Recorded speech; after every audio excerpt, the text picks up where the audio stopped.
Assalamualaikum warahmatullahi wabarakatuh. Kami dari kelompok 2, kami akan mempresentasikan materi mengenai metode uji lanjut dalam rancangan percobaan acak lengkap atau RAL dalam studi kasus pengaruh pemberian bahan aktif ekstrak nanochloropsis oculat terhadap kadar radikal bebas pada ikan kerapu tikus Chromaeleptes alvitelli yang terinfeksi bakteri Vibrio alveoli-tikus. Adapun anggota kelompok kami, yang pertama adalah Nur Wahidania dengan NIM 003, kemudian Carmila dengan NIM 009, Alfika Aulia Dewi 043, Danur Raihan Muhammad Faisal 057, Muhammad Fatur Rahman 061, Rezki Dwi Wahyuni Fahri 067, dan Ainia Ramadhani 073. Baik, dengan ini kami telah melakukan analisis terkait metode uji lanjut dalam eksperimen menggunakan rancangan acak lengkap. Sebelumnya, kami akan membahas mengenai konsepnya, yaitu rancangan acak lengkap atau RAL sering digunakan dalam eksperimen yang karena kemampuannya mengontrol variabilitas dan kemudahan penerapannya. Setelah data diperoleh, ANOVA digunakan untuk menguji perbedaan antara perlakuan, namun tidak menunjukkan spesifik perlakuan mana yang berbeda signifikan. Oleh karena itu, dilakukan uji lanjut seperti BNJ, BNT, dan lainnya untuk mengetahui yang mana yang berbeda signifikan. Sebagai contoh penerapannya, akan digunakan suatu data penelitian. Analisis ini bertujuan untuk menunjukkan bagaimana metode post hoc atau uji lanjut digunakan dalam mengevaluasi perbedaan antar perlakuan. Adapun tujuannya yaitu yaitu menganalisis ANOVA pada rancangan acak lengkap untuk mengetahui apakah perlakuan berpengaruh secara signifikan. Dengan menggunakan uji lanjut untuk membandingkan dan mengidentifikasi perbedaan yang signifikan antar perlakuan. Berikut adalah data yang kami peroleh dalam penerapan uji lanjut ini. Akan digunakan data sekunder yang diperoleh dari hasil uji laboratorium terkait pengaruh pemberian bahan aktif ekstrak nanochloropsis oculata terhadap kadar radikal bebas pada ikan kerapu tikus yang terinfeksi bakteri Vibrio alginolithicus dengan data sebagai berikut. Data terdiri dari 3 perulangan dan 4 perlakuan, yaitu perlakuan A, B, C, D. Kemudian mengenai tabel ANOVA akan dilanjutkan oleh rekan kami, Dwi. Uh, untuk membuat tabel ANOVA-nya, yang pertama mencari dulu nilai faktor koreksinya dengan rumus Y kuadrat atau jumlah dari seluruh pengamatan dibagi dengan banyaknya pengulangan dikali banyaknya perlakuan, didapatkan hasil sekitar 109,929. Kemudian untuk JKT atau jumlah kuadrat total dengan rumus YIJ kuadrat atau jumlah dari nilai pengamatan pada perlakuan ke I dan pengulangan ke J yang dikuadratkan kemudian dikurangi dengan nilai faktor koreksinya, didapatkan nilai sekitar 6,477. Kemudian untuk JKP atau jumlah kuadrat perlakuan dengan rumus YI kuadrat atau jumlah dari total perlakuan dibagi banyaknya pengulangan dikurangi faktor koreksi, didapatkan hasil 6,340. Sedangkan untuk jumlah kuadrat galatnya didapatkan dari jumlah kuadrat total dikurangi jumlah kuadrat perlakuan, didapatkan nilai 0,137.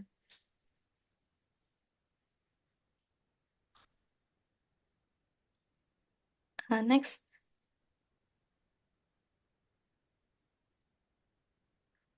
Bisa dilihat tabel ANOVA pada slide di mana derajat kebebasan perlakuannya didapatkan dari banyaknya perlakuan dikurangi dengan 1, kemudian derajat bebas totalnya didapatkan dari banyaknya perlakuan dikali banyaknya pengulangan dikurangi dengan 1, kemudian derajat bebas galatnya dari derajat bebas total dikurangi derajat bebas perlakuan. Untuk jumlah kuadrat itu sudah pada perhitungan pada slide sebelumnya. Kemudian untuk kuadrat tengah, untuk kuadrat tengahnya ini didapatkan dari jumlah kuadrat dibagi dengan derajat kebebasan. Sedangkan untuk nilai F hitung didapatkan dari kuadrat tengah perlakuan dibagi kuadrat tengah galat didapatkan 124,294. Sedangkan untuk F-tabel dengan taraf signifikan 5% didapatkan nilai 4,07. Dengan taraf signifikan 1% didapatkan nilai 7,59. Kriteria pengujiannya, jika F hitung lebih besar dari F tabel, maka tolak H0, yang berarti ada perbedaan signifikan antar perlakuan. Dan jika F hitung lebih kecil sama dengan F tabel, maka gagal tolak H0, yang berarti tidak ada perbedaan yang signifikan antar perlakuan. Sehingga kesimpulannya, berdasarkan hasil analisis ANOVA, terdapat perbedaan yang dalam kadar radikal bebas pada ikan kerapu tikus yang diberi berbagai dosis ekstrak Nanochloropsis oculata dan terinfeksi Vibrio alginolitikus, artinya minimal satu dosis ekstrak memberikan pengaruh yang secara statistik berbeda terhadap penurunan radikal bebas. Next. Selanjutnya uji post hoc. Yang pertama ada beda nyata terkecil atau uji BNT dengan hipotesis awal atau H0 menyatakan bahwa tidak ada perbedaan rata-rata yang signifikan antara pasangan kelompok yang dibandingkan, dan hipotesis alternatif atau H1-nya menyatakan ada perbedaan rata-rata yang signifikan antara pasangan kelompok yang dibandingkan. Adapun langkah-langkahnya, yang pertama, mengurutkan rataan perlakuan dari yang terkecil hingga yang terbesar. Kemudian, menghitung nilai standar galat baku eh, dengan rumus pada uji BNT ini, yaitu akar 2 dikali kuadrat tengah galat dibagi banyaknya pengulangan. Nah, didapatkan nilai 0,106. Kemudian, menentukan nilai beda nyata terkecilnya. Untuk nilai T tabel dengan alfa 5% dan derajat bebas galatnya 8, yaitu 2,306. Kemudian untuk menentukan nilai beda nyata terkecilnya dikalikan dengan standar galat baku didapatkan 0,246. Next. Langkah selanjutnya, membandingkan wilayah antar nilai rataan perlakuan dengan nilai BNT yang sesuai. Kriteria pengujiannya, jika selisih rata-rata antara dua kelompok lebih besar dari nilai BNT, maka perbedaannya signifikan. H0 ditolak. Jika selisih rata-rata lebih kecil atau sama dengan nilai BNT, maka tidak ada perbedaan yang signifikan sehingga H0 gagal ditolak. Kemudian untuk melihat adanya perbedaan atau tidak, pertama melihat dulu perlakuan B, yaitu memiliki rataan terkecil, kemudian sehingga dinotasikan sebagai A atau dikodekan sebagai A. Kemudian untuk melihat perlakuan B dan perlakuan A, memiliki selisih rataan 0,61. Nilai ini lebih besar dari nilai BNT-nya, yaitu 0,246, yang berarti ada perbedaan yang signifikan. Kemudian perlakuan B dan perlakuan D memiliki selisih rataan 1,22. Nilai ini juga lebih besar dari nilai BNT-nya. Begitu seterusnya hingga didapatkan hasil seperti pada slide ini, di mana setiap nilai selisih rataan dari perlakuannya ini lebih besar dari nilai BNT-nya, sehingga dikodekan setiap perlakuannya ini dengan huruf yang berbeda-beda atau ada perbedaan signifikan antar perlakuan. Kesimpulannya, berdasarkan hasil dari uji BNT yang telah dilakukan, disimpulkan bahwa tidak cukup bukti untuk menerima H0, yang artinya terdapat 4 kelompok perlakuan yang berbeda nyata secara signifikan. Selanjutnya akan dijelaskan oleh teman saya.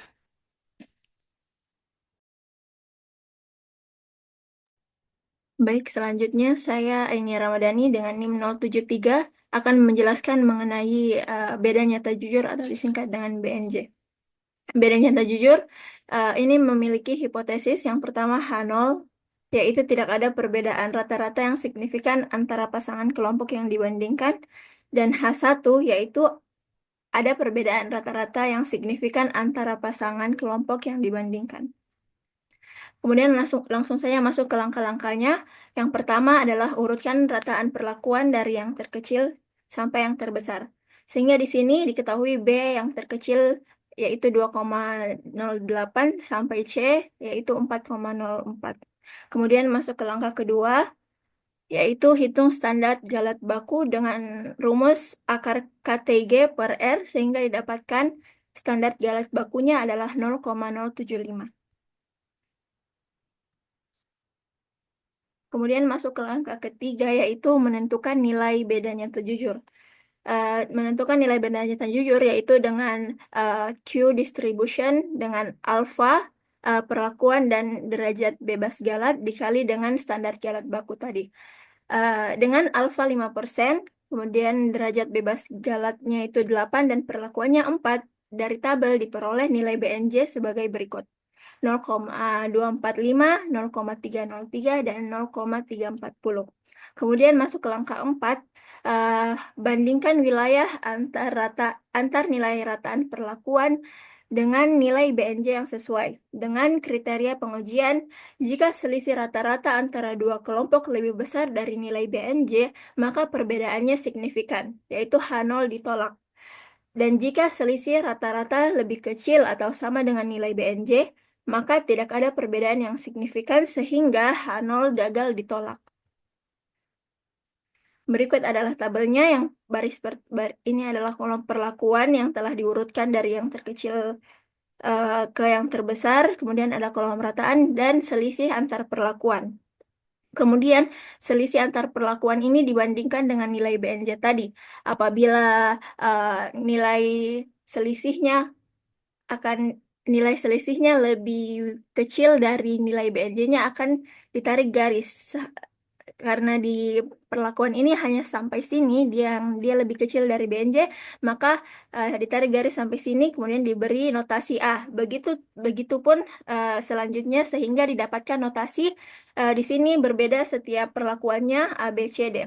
Nah, dengan notasi yang berbeda setiap perlakuannya itu menandakan kalau masing-masing kelompok perlakuan itu berbeda nyata, sehingga dapat disimpulkan berdasarkan hasil nilai uji BNJ yang dilakukan, dapat disimpulkan bahwa tidak ada cukup bukti untuk menerima H0, yang berarti H1 diterima.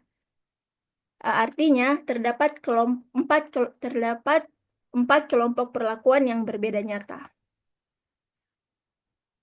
Baik, selanjutnya uji Duncan akan dijelaskan oleh rekan saya. Baik, selanjutnya mengenai uji Duncan akan dijelaskan oleh saya, Andi Alfika Aulia Dewi, dengan NIM akhiran 073. Untuk uji Duncan sendiri, hipotesis awal atau H0-nya ini menyatakan tidak ada perbedaan rata-rata yang signifikan antara pasangan kelompok yang dibandingkan. Sedangkan untuk hipotesis alternatifnya atau H1-nya menyatakan bahwa terdapat perbedaan rata-rata yang signifikan antara pasangan kelompok yang dibandingkan. Kemudian untuk langkah pertama pada uji ini, kita akan mengurutkan rataan perlakuan dari yang terkecil sampai yang terbesar, di mana perlakuan dengan rataan terkecil yaitu adalah perlakuan B, yaitu 2,08 hingga ke perlakuan terbesar yaitu perlakuan C dengan rataan 4,04. Kemudian untuk langkah yang kedua yaitu kita akan menghitung standar galak bakunya, di mana standar galak baku ini dapat diperoleh dengan mengakarkan kuadrat tengah galat dibagi dengan jumlah ulangannya, yaitu akar dari 0,017 dibagi dengan 3, sehingga diperoleh 0,075. Kemudian untuk langkah selanjutnya, yaitu menentukan nilai DMRT, di mana nilai DMRT ini diperoleh dari hasil perkalian nilai kritis Q dengan alfa 5%, P sama dengan 4, dan derajat bebas galatnya 8, yang kemudian dikalikan dengan standar galat baku yang telah diperoleh sebelumnya, yang dimana nilai DMRT yang diperoleh untuk P sama dengan 2, yaitu 0,245, untuk P sama dengan 3 diperoleh 0,303, dan untuk P sama dengan 4 diperoleh 0,340. Kemudian langkah selanjutnya yaitu kita akan membandingkan wilayah antar nilai rataan perlakuan dengan nilai di MRT yang sesuai. Dengan kriteria pengujian, yaitu jika selisih rata-rata antara dua kelompok lebih besar dari nilai di MRT-nya, maka perbedaannya signifikan sehingga H0-nya ditolak. Sedangkan jika selisih rata-rata lebih kecil atau sama dengan nilai di MRT-nya, maka tidak ada perbedaan yang signifikan sehingga H0 gagal ditolak. Misalnya saja untuk perlakuan B dan A diperoleh selisih antara rataannya yaitu 0,61. Sehingga 0,61 ini kan lebih besar daripada nilai DMRT-nya, maka diberikan kode atau notasi yang berbeda dengan baris sebelumnya, yaitu kodenya B. Sedemikian sehingga cara tersebut berulang dan diperoleh hasil untuk setiap perlakuan ini diperoleh notasi-notasi atau kode yang berbeda, sehingga dapat disimpulkan berdasarkan hasil dari uji Duncan yang telah dilakukan, disimpulkan bahwa tidak cukup bukti untuk menerima H0, atau dalam artian lain terdapat 4 kelompok perlakuan yang berbeda nyata. Uji selanjutnya akan dijelaskan oleh rekan saya. Baik, saya akan menjelaskan tentang uji Danet, di mana hipotesis dari Danet itu sendiri yaitu H0, tidak ada perbedaan rata-rata yang signifikan antar pasangan kelompok yang dibandingkan. H1-nya atau alternatifnya ada perbedaan rata-rata yang signifikan antara pasangan kelompok yang dibandingkan. Selanjutnya kita mulai perhitungan di mana langkah pertama yaitu urutkan rataan perlakuan dari yang terkecil sampai yang terbesar, di mana B ada yang terkecil dan C ada yang terbesar. Langkah kedua yaitu hitung standar galat baku, di mana rumusnya adalah akar 2 kali KTG per R sama dengan 2 kali 0,017 per 3, yang hasilnya 0,106. Langkah ketiga itu tentukan nilai Danet, di mana nilai DMRT dengan alfanya 5%, derajat bebas galatnya 8, dan perlakuannya adalah 4, dapat dilihat seperti dalam tabel berikut. Sehingga D alfa perlakuan derajat bebas galat dikali dengan standar galat baku sama dengan 2,67 dikali 0,106 sama dengan 0,283.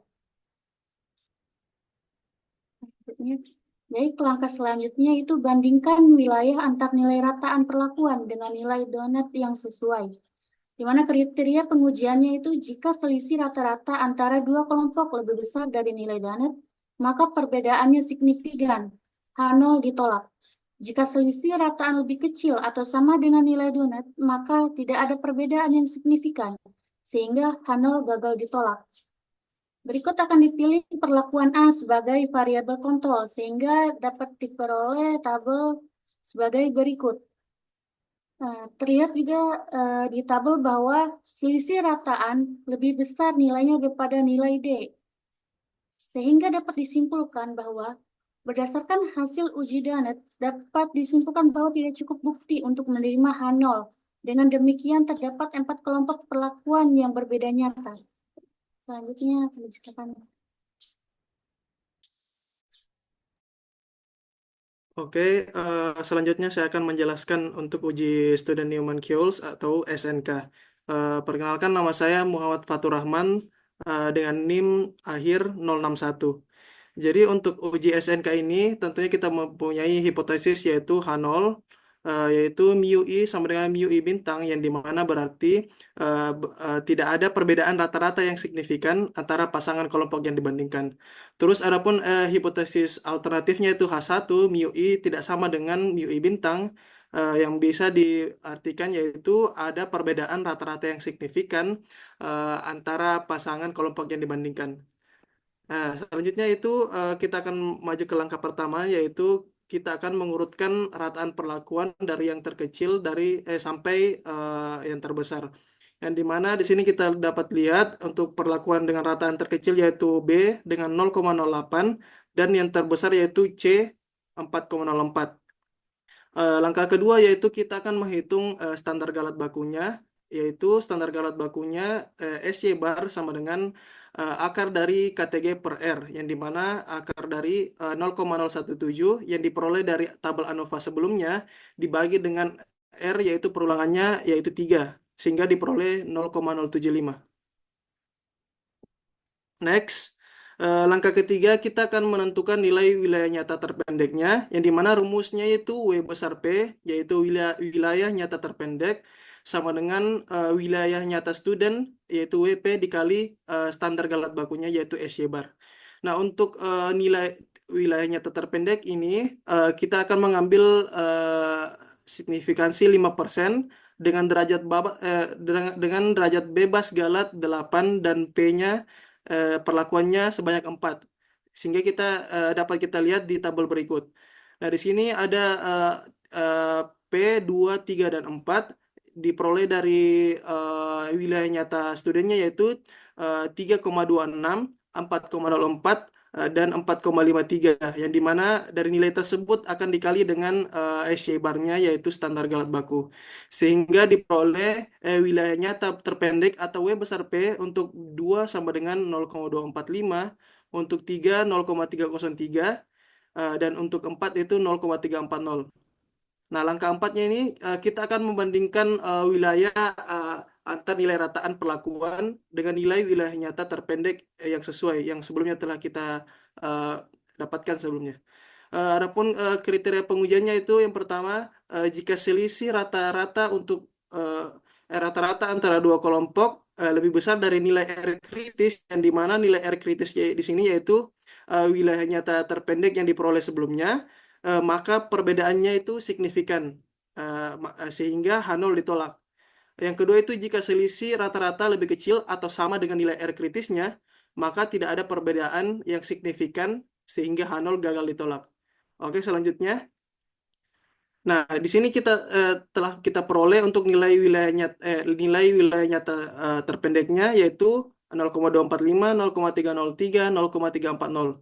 Nah, untuk tabel selanjutnya kita lihat di situ ada eh, perlakuan yang sudah diurutkan sebelumnya, yaitu B, A, D, C, yang dimana kita lihat itu untuk perbandingan untuk selisih dari perlakuan B dan A yaitu 0,61, jika dibandingkan dengan nilai P-nya yaitu 0,245, jelas bahwa nilai selisihnya itu lebih besar daripada nilai wilayah nyata terpendeknya, sehingga tidak cukup bukti untuk menerima H0-nya. Dibandingkan dengan kita teruskan ke selisih perlakuan yang lainnya, ternyata semua perbandingannya itu selisihnya lebih besar daripada wilayah nyata terpendeknya. Sehingga berdasarkan hasil uji studi Newman-Kiols ini, kita dapat menarik kesimpulan bahwa tidak cukup bukti untuk menerima H0 untuk semua perbandingan. Dengan demikian, terdapat 4 kelompok perlakuan yang berbeda nyata. Selanjutnya akan dijelaskan oleh teman saya.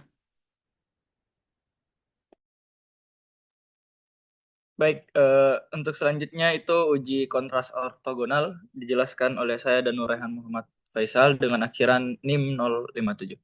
Oke, langsung saja apabila untuk melakukan uji kontras ortogonal itu langkah pertama itu membuat struktur penyusunan kontraks, di mana teman-teman bisa lihat bahwa pengujian pertama itu A, B, C, D, pengujian kedua itu A, B, C, D, dan A, B, dan C, D, kemudian A dan B, dan kemudian C dan D. Oke, lanjut dari situ kita dapat membuat hipotesis kontras di mana AB versus CD, A versus B, dan C versus D dengan hipotesis 0 sebagai berikut. Di mana H0 untuk AB versus CD itu diperoleh bahwa 2 mu A ditambah 2 mu B itu dikurang dengan 2 mu C dikurang 2 mu D itu sama dengan 0. Nah, dari sini angka koefisien dari mu itu sendiri akan dijadikan sebagai bobot di tabel kontras yang akan dijelaskan sebagai untuk selanjutnya. Nah, terus untuk hipotesis berikutnya itu A versus B, di mana hipotesisnya itu mu A sama dengan mu B, atau bisa ditulis lain dengan mu A dikurang mu B ditambah 0 mu C ditambah 0 mu D sama dengan 0. Kemudian hipotesis terakhir itu C versus D, di mana H0-nya itu mu C sama dengan mu D, atau bisa ditulis juga dengan mu 0 dikali dengan mu A ditambah 0 dikali mu B ditambah mu C dikurang mu D sama dengan 0. Oke, dari situ setelah dilihat hipotesisnya akan diambil bobot-bobot dari koefisien-koefisien dari hipotesis tersebut, sehingga dapat dilihat bahwa tabel kontras berikut di mana YI itu sebagai jumlah perlakuannya 8,08 sampai 9,89, dan kita punya perbandingannya di mana A B versus CD, A versus B, dan C versus D dengan bobot sebagai berikut, di mana A-nya 2 untuk AB versus CD, B 2, C-nya min 2, dan D itu min 2. Untuk perbandingan A versus B, itu bobot A dan B itu 1 dan min 1. Selain itu bernilai 0. Begitupun dengan C versus D, di mana A dan B itu bernilai 0, sedangkan C dan D itu bernilai 1 dan min 1. Oke, dari situ, dari tabel tersebut, peneliti dapat memperoleh dengan nilai dari jumlah kuadrat masing-masing kontras itu dengan menggunakan rumus jumlah kuadrat kontras ke I itu sama aja dengan kontras ke I dikali dengan YI dikuadratkan dibagi dengan R atau perulangannya dikali dengan kontras I dikuadratkan. Dalam hal ini CI itu sebagai bobot yang diperoleh sebelumnya. Nah, sehingga untuk memperoleh nilai dari jumlah kuadrat kontras 1 itu sama aja dengan 2 dikali dengan 8,08 ditambah dengan 2 dikali 6,23 ditambah min 2 dikali dengan 12,12 12 ditambah dengan min 2 dikali 9,89. Kemudian hasil dari penjumlahan tersebut dikuadratkan, kemudian dibagi dengan perulangannya itu 3 dikali dengan 2 kuadrat ditambah 2 kuadrat ditambah min 2 kuadrat ditambah min 2 kuadrat. Sehingga setelah dihitung itu diperoleh nilai 4,94. Kemudian begitupun seterusnya hingga diperoleh JKC jumlah kuadrat kontras 2 dan jumlah kuadrat kontras 3 yang bernilai masing-masing 0,57 dan 0,8. Oke, dari situ akan dibuat tabel ANOVA untuk uji kontras ortogonal sebagai berikut, di mana terdapat kolom sumber, derajat bebas, jumlah kuadrat, kuadrat tengah, F hitung, dan F tabel. Sedangkan dari barisnya itu kita peroleh bahwa perlakuannya itu terbagi jadi 3, yang mana ada kontras 1, kontras 2, dan kontras 3. Di mana kontras 1 dan kontras 2 dan kontras 3 itu apabila dijumlahkan akan sama dengan nilai jumlah kuadrat perlakuannya. Oke, dari situ jumlah kontras 1 itu diperoleh dengan nilainya tadi itu 4,94, kontras 2 itu 0,57, dan kontras 3 itu 0,83. Sedangkan galat dan totalnya itu masih sama dengan tabel ANOVA sebelumnya. Nah, kemudian untuk memperoleh kuadrat tengah dari kontras 1, kontras 2, dan kontras 3 itu diperoleh dengan membagi jumlah kuadrat dibagi dengan derajat bebas dari kontrasnya, di mana derajat bebas dari kontrasnya itu dalam hal ini bernilai 1. Nah, diperoleh kuadrat tengah dari kontras 1 dan kontras 2 dan kontras 3 itu sama dengan jumlah kuadratnya karena dibagi 1. Kemudian untuk menghitung F hitung dari kontras 1 sampai 3 itu dengan cara jumlah kuadrat kontras itu dibagi dengan jumlah kuadrat galat, sehingga diperoleh itu untuk kontras 1 itu 289,36, kontras 2 itu 33,41, dan kontras 3 itu 48,53. Terus akan dibandingkan dengan F tabel, di mana F tabelnya itu ternyata dengan derajat bebas 1 dan galat 8, di mana untuk alfa 5% itu diperoleh bahwa nilainya itu 5,32 dan untuk alfa 1% itu nilainya 11,26. Dengan kriteria pengambilan keputusan di mana tolak H0 jika F hitung lebih besar dari F tabel dan terima H0 apabila F hitung itu kecil atau sama dengan F tabel. Berdasarkan dari kriteria pengambilan keputusan dan tabel ANOVA yang diperoleh, itu dapat disimpulkan bahwa dapat dilihat bahwa perlakuan A, B, C, dan D itu memiliki pengaruh yang berbeda terhadap kadar maloneldehyda atau MDA pada ikan kerapu tikus, yang ditunjukkan bahwa F hitungnya itu lebih besar dari F tabel pada taraf 5% maupun 1%. Untuk selanjutnya akan dijelaskan oleh teman saya.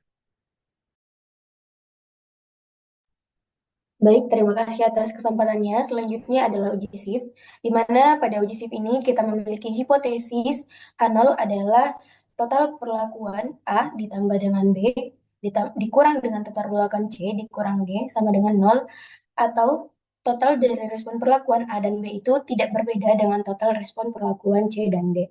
Untuk selanjutnya kita memiliki hipotesis alternatif di mana total perlakuan A ditambah dengan total perlakuan B, dikurang dengan total perlakuan C, dikurang dengan total perlakuan D, itu tidak sama dengan 0, atau total respon perlakuan A dan B itu berbeda dengan total respon perlakuan C dan D.